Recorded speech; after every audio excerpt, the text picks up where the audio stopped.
Bismillahirrahmanirrahim. Assalamualaikum warahmatullahi wabarakatuh. Alhamdulillah rabbil alamin. Wassalatu wassalamu ala nabiyyina Muhammadin wa ala ahli baitihi wa ala azwajihi wa dzurriyyatihi ajmain. Alhamdulillah, saya pagi ini siaran langsung dari sepanjang jalan ya di sekitar Kali Malang.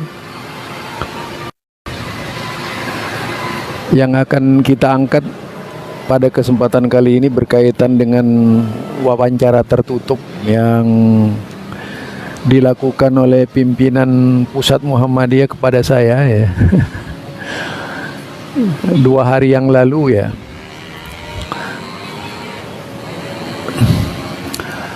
Tentunya banyak mempertanyakan persoalan dengan funpack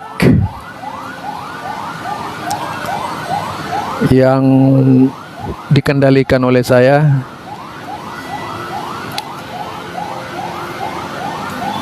Persoalan fanpack ini rupanya mendapat perhatian dari pimpinan Pusat Muhammadiyah, dan satu-satunya fanpacks yang dilakukan penelitian oleh tim dari Pusat Tarjih Muhammadiyah di Yogyakarta ya. Ini tentu karena banyaknya laporan, di samping juga tidak sedikit menarik minat orang untuk belajar agama. Ada 18 pertanyaan yang dipertanyakan kepada saya. Yang pertama berkaitan dengan keberadaan saya, di mana saya berdomisili, dan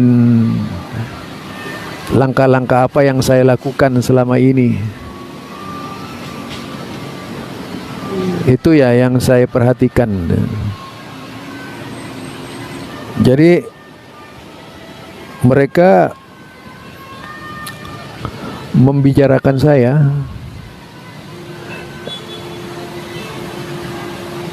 itu akhirnya sampai juga ke pimpinan Pusat Muhammadiyah, di mana dari wawancara yang dilakukan oleh beliau ini kepada saya,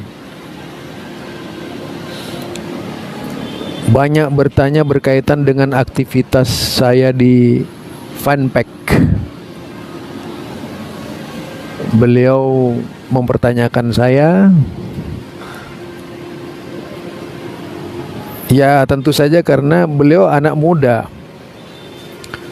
Beliau masih muda, jauh lebih tua saya.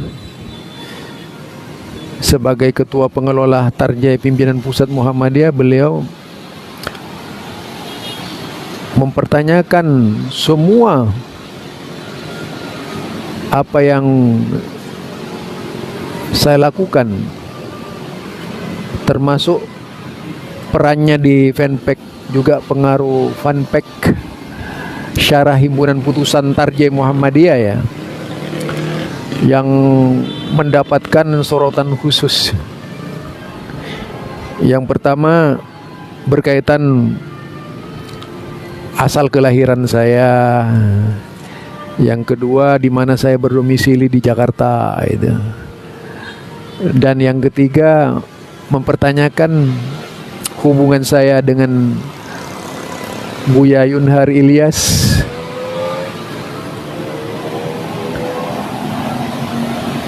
Yang ketiga, mengapa harus menggunakan nama Syarah Himpunan Putusan Tarjih Muhammadiyah ini? Itu yang dilakukan oleh mereka gitu. yang dilakukan oleh beliau kepada saya. Jadi beliau banyak mempertanyakan juga hal-hal teknis, termasuk latar belakang pendidikan saya. Ya, saya memaklumi beliau sebagai seorang anak muda, tentu saja merupakan generasi baru di Muhammadiyah ya. Dan memang mungkin juga beliau sebagai ketua pengelola Tarjih harus banyak menyerap aspirasi dari umat. Karena yang dilakukan oleh beliau ini kan sifatnya sangat mendasar sekali, berkaitan dengan fanpage ini. Mungkin teman-teman tahu ya, fanpage ini bukan saja diikuti oleh orang di luar Muhammadiyah, tapi juga diikuti oleh warga Muhammadiyah, tapi juga diikuti oleh orang luar Muhammadiyah yang usil. Di samping juga ada Muhammadiyah karbitan itu yang suka bikin fitnah ya. Akhirnya sampai juga ke pusat ini. Jadi mereka ini sebenarnya ya saya katakan fitnahnya tidak laku di pimpinan pusat Muhammadiyah itu. Yang dilakukan dengan sistematis kepada pimpinan pusat Muhammadiyah dengan harapan pimpinan pusat Muhammadiyah mengambil tindakan kepada saya itu. Tetapi dari hasil pembicaraan kemarin dengan ketua kantor ya, kepala kantor Majelis Tarjih pimpinan pusat Muhammadiyah itu, terkesan sekali pertanyaannya itu ya berkaitan dengan hal-hal yang bersifat pribadi, yang seharusnya sebagai seorang Muhammadiyah ini tahu saya sejak dulu gitu, bukan baru. Harus taunya bagaimana? Yaitu dengan bertanya langsung kepada majelis yang menangani saya dulu gitu, yaitu Majelis Lembaga Dakwah Khusus Pimpinan Pusat Muhammadiyah yang mengirim saya kemana-mana itu. Itu yang saya lihat ya. Dulu itu yang mengirim saya kan Lembaga Dakwah Khusus. Ini membuat semua orang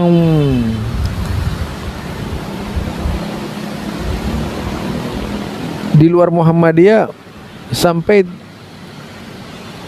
tidak bisa terima kalau saya ini orang Muhammadiyah gitu. Bagaimana orang luar Muhammadiyah tidak bisa menerima kalau saya orang Muhammadiyah.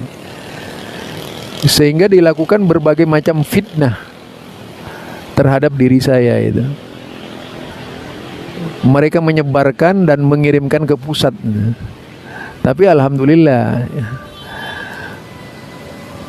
orang pusat itu tidak bodoh. Orang pusat itu orang cerdas, tidak mudah terbawa emosi seperti ormas lain ya.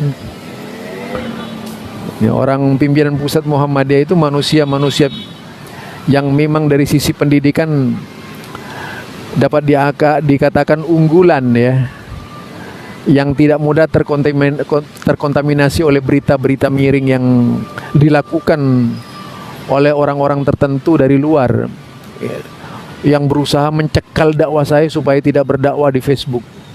Ini sangat luar biasa. Agitasi mereka ini sangat luar biasa. Kalau Anda lihat judulnya di situ, wawancara tertutup itu kan tentu saja merupakan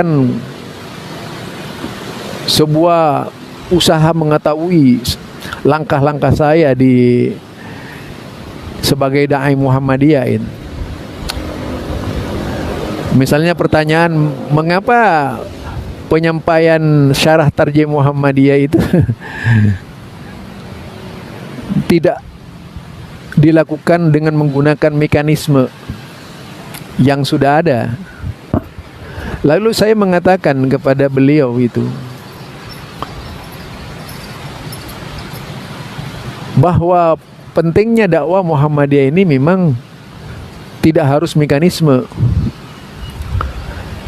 Karena yang kita inginkan bagaimana kitab Himpunan Putusan Tarjih Muhammadiyah itu tidak hanya dinikmati oleh orang-orang Muhammadiyah, tapi juga dinikmati oleh orang-orang di luar Muhammadiyah. Nah itu, saya katakan begitu. Jadi saya harapkan orang-orang di luar Muhammadiyah juga bisa membaca keputusan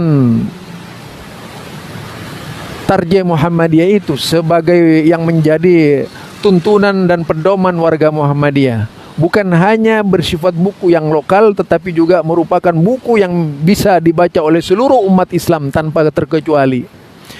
Itu jawaban saya kepada pimpinan pusat Muhammadiyah. Walaupun ada sedikit jawaban yang tendensius, yaitu misalnya ada perkataan seorang tokoh Muhammadiyah, kalau selalu mekanisme yang dipakai oleh Muhammadiyah di dalam dakwah-dakwahnya tidak akan pernah jalan. Karena sangat lambannya mekanisme yang bekerja di Muhammadiyah. Itu saya tegaskan kepada pimpinan pusat Muhammadiyah itu. Mengapa kemudian saya menempuh jalur khusus lewat syarah Himpunan Putusan Tarjih yang juga dilakukan penelitiannya, yang dianggap bahwa syarah Himpunan Putusan Tarjih ini satu-satunya halaman Facebook yang mendapatkan penelitian langsung dari pimpinan pusat Muhammadiyah. Jadi ini diteliti, ini lagi melakukan penelitian dan sebagai sampel terbaik di antara halaman-halaman Facebook yang ada di Muhammadiyah. Ya, bagi saya tentunya hal itu merupakan hal yang menguntungkan ya. Saya bersyukur kepada Allah karena saya bisa menjelaskan kepada pimpinan pusat Muhammadiyah, bahkan memberikan nasihat kepada mereka. Itu yang saya lakukan. Karena saya berbicara di sini tidak ada satupun yang menyimpang di Muhammadiyah. Saya mempersilahkan siapa saja yang ingin mengoreksi saya. Kalau ada kata-kata saya yang menyimpang, tidak satupun apa yang saya keluarkan di syarah Himpunan Putusan Tarjih ini yang tidak pernah dibahas di dalam kitab-kitab tarjih. Semuanya dibahas dalam kitab tarjih. Apakah itu berkaitan dengan tahlilan, apakah itu berkaitan dengan hadiah pahala yang ramai dibicarakan, apakah itu berkaitan dengan kunut subuh, dengan hadis, dengan berbagai macam persoalan yang diangkat oleh Muhammadiyah, itu saya angkat juga di sini gitu ya. Itu yang saya lakukan. Artinya apapun yang saya lakukan itu di atas koridor. Saya hanya menjelaskan, saya hanya menerangkan, saya hanya memberikan pencerahan supaya pesan-pesan dari Muhammadiyah itu bisa sampai kepada pendengar, supaya pesan-pesan yang dari Muhammadiyah itu bisa didengar oleh orang-orang di luar Muhammadiyah, bahwa Muhammadiyah itu punya keputusan-keputusan yang belum dibaca oleh masyarakat. Jadi walaupun ada banyak orang-orang di luar Muhammadiyah kebakaran jenggot, saya nggak peduli itu, karena saya menyampaikan yaitu apa yang dihasilkan oleh Muhammadiyah. Jadi fitnahnya sangat luar biasa itu yang sampai ke pusat ya. Berbagai orang-orang pusat yang orang-orang Muhammadiyah yang lemah imannya itu terkontaminasi oleh orang-orang luar Muhammadiyah itu. Saya ini bukan pelaku baru di Muhammadiyah. Sudah tahun 1976 itu saya aktif di Muhammadiyah itu. Jadi bukan pelaku baru, bukan dai baru. Hanya saja saya baru muncul belakangan ini ya, sekitar tahun 90. Sudah pernah berdiskusi dengan Bupati Asmawi Agani, yaitu Bupati Kalimantan Tengah Barito Selatan ya, Buntok, Kecamatan Kabupaten Buntok Barito Selatan itu. Bahkan saya sempat berdiskusi dengan majelis ulama daerah tersebut, berdiskusi dengan Departemen Agama daerah tersebut. Itu sekitar beberapa puluh tahun yang lalu. Itu yang saya lakukan. Karenanya saudara, apa yang saya lakukan ini adalah bagian dari langkah-langkah Muhammadiyah ya. Apa yang saya sampaikan di sini ini bukan hanya sekedar guyonan saya, tapi sikap saya sebagai orang Muhammadiyah. Jadi saya tidak bisa diam. Yang jelas saya memperjuangkan fatwa-fatwa yang sudah keluar di Muhammadiyah dan memperjuangkan himpunan putusan tarjih Muhammadiyah agar bisa menjadi bacaan nasional, tidak hanya dibaca oleh orang warga Muhammadiyah. Ya itu. Mengapa kemudian harus menjelaskan yang terdapat di dalam putusan tarjih Muhammadiyah? Saya tegaskan dan saya sampaikan pada waktu wawancara itu dengan pimpinan pusat Muhammadiyah, dengan wakil pimpinan pusat Muhammadiyah itu yang mewakili pimpinan pusat Muhammadiyah, yaitu berkaitan dengan sikap Muhammadiyah. Mengapa itu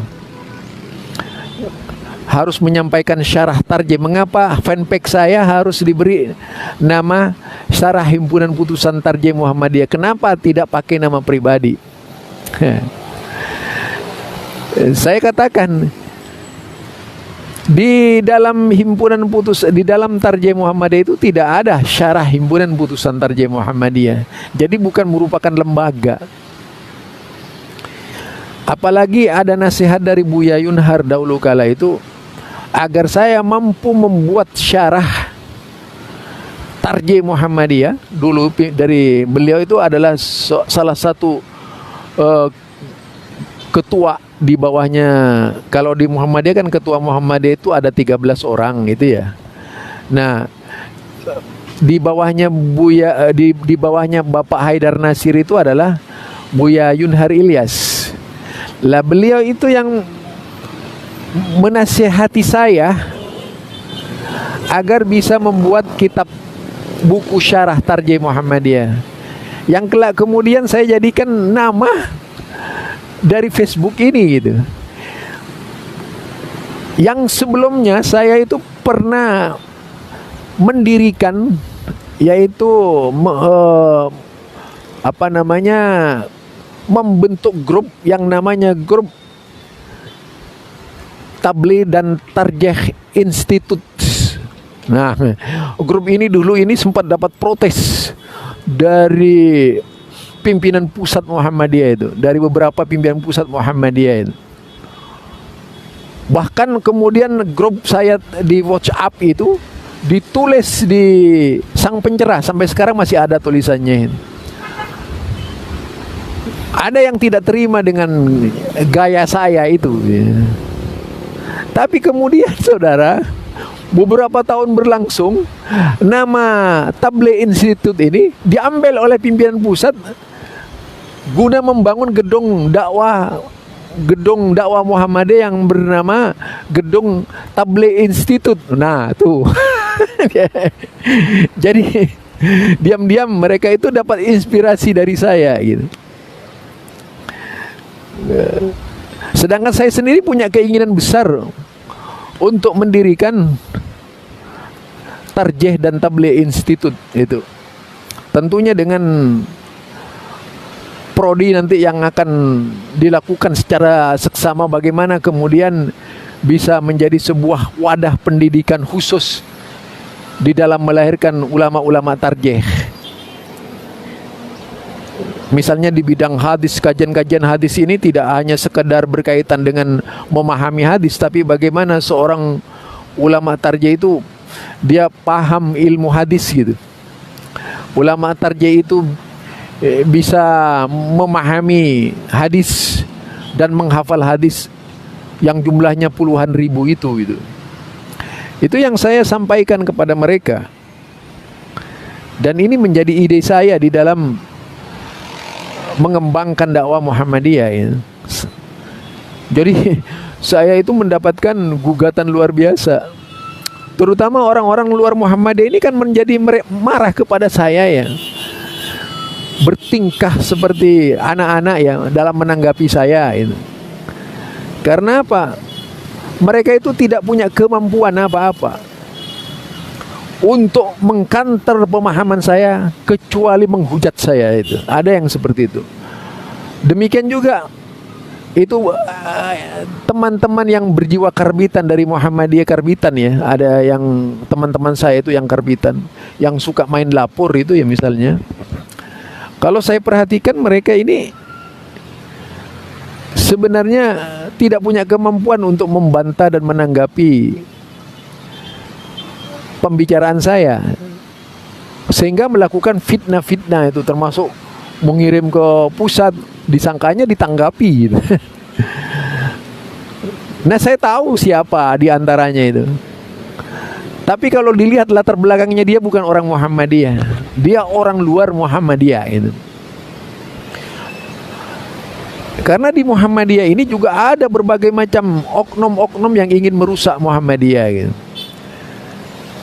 Bukan saja orang-orang luar Muhammadiyah, orang dalam Muhammadiyah itu yang terkontaminasi intelijen juga saya tahu siapa orangnya itu.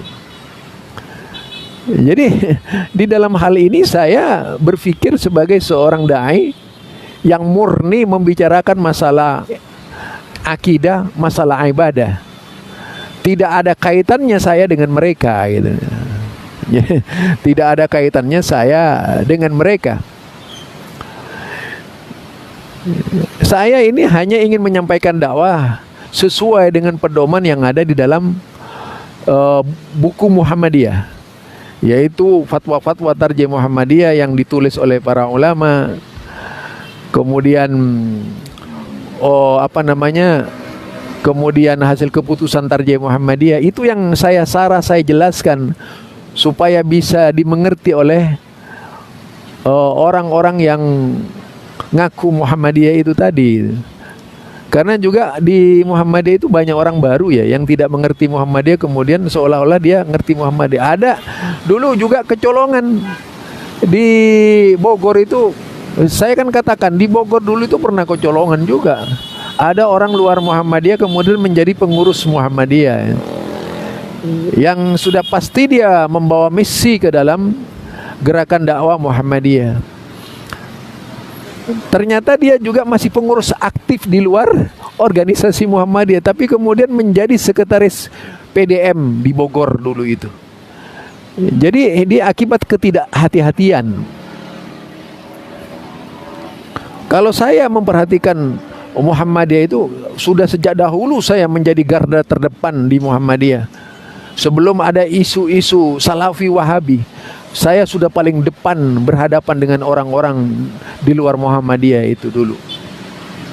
Saya sudah biasa berdebat dengan kelompok-kelompok oportunis ya, yang pindah dari satu ke tempat lainnya itu. Itu yang saya perhatikan. Jadi di dalam hal ini bagi saya prinsip itu memahami Islam lewat manhaj dakwah Muhammadiyah. Jadi memahami Islam berdasarkan metode yang sudah dikembangkan oleh Muhammadiyah yang disebut dengan manhaj tarjih Muhammadiyah. Lah, karena itu sangat cocok sekali dengan jiwa saya sebagai seorang yang ingin menyampaikan Islam secara benar kepada umat. Apalagi di dalamnya itu manhaj tarjih Muhammadiyah mengarahkan saya lebih jauh memahami Al-Quran dan As-Sunnah, di samping juga mengarahkan saya untuk lebih banyak memperhatikan hadis-hadis Nabi. Jadi saya banyak melakukan telaah mendalam terhadap kitab-kitab itu dengan tujuan bisa menghasilkan sebuah kesimpulan yang pas dari dakwah-dakwah yang saya lakukan. Nah, itu. Jadi bukan hanya sekedar feeling, bukan sekedar kemampuan daya hayal. Saya berusaha melepaskan diri dari segala keterikatan daya hayal itu, karena nanti bisa jadi tahayul. Apalagi dakwah Muhammadiyah itu kan dakwah anti TBC, yaitu bagaimana supaya tidak menjauhkan orang dari tahayul, itu menjauhkan orang dari bid'ah, menjauhkan orang dari khurafat. Tahayul itu sekelas, yaitu orang yang selalu berhayal ya, berbicara kesaktian dan sebagainya itu ya. Bagi saya itu tahayul lah gitu. Tidak bisa kemudian orang biasa disamakan dengan Rasulullah Sallallahu Alaihi Wasallam, apalagi lalu melihat amalannya tidak seperti Rasul, lalu mengaku mendapatkan karomah seperti yang didapatkan oleh Rasulullah. Itu naudzubillah, seperti pemahaman seperti itu. Juga kalau kita lihat itu khurafat itu mitos yang berkembang itu di masyarakat. Tentu ini tidak menjadi dasar pemikiran Muhammadiyah, cerita-cerita mitos ya. Kita itu berbicara itu secara faktual, berdasarkan nas-nas yang ada di dalam Al-Quran dan hadis Nabi. Itu yang menjadi langkah dakwah Muhammadiyah. Tidak sembarangan ya di Muhammadiyah ini gitu. Jadi bagi saya mendapat laporan seperti itu, dilaporkan kemana-mana, ya bagi saya sih kecil tuh. Karena memang risikonya dakwah besar. Risikonya dakwah itu bukan kecil, besar ya. Kalau takut dengan risiko dakwah, ya tidak bisa jadi dai. Kalau cuma mau menjadi pelawak, bisa itu semua orang gitu ceramah itu. Mendingan ya ikut apa? Stand up komedi saja itu. Kalau mau menghibur dengan bentuk-bentuk guyonan ya.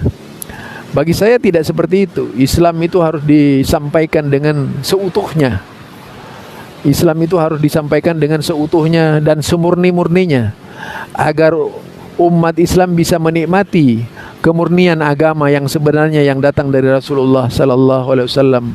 Bukan agama yang campur baur, bukan agama yang penuh dengan noda-noda, tapi agama yang bersih dan suci, yaitu mukhlishina lahuddin hunafa, yaitu agama yang murni, yang lurus, yang menjadi jalan para nabi. Bukan agama buatan, bukan agama sembleng, bukan agama jadi-jadian, tapi agama yang murni, yang datang dari Rasulullah Sallallahu Alaihi Wasallam. Jadi kita itu tidak mengikuti pola sembleng, tidak mengikuti jadi-jadian, dan tidak mengikuti rekayasa, tapi mengikuti sesuatu yang datang dari Allah dan Rasulnya. Itulah agama yang seluruh-seluruhnya, agama yang sesungguhnya, agama yang mendapatkan ridha dari Allah Subhanahu wa Ta'ala. Selain yang tidak menempuh jalannya, itulah bukan yang datang dari Allah dan Rasulnya.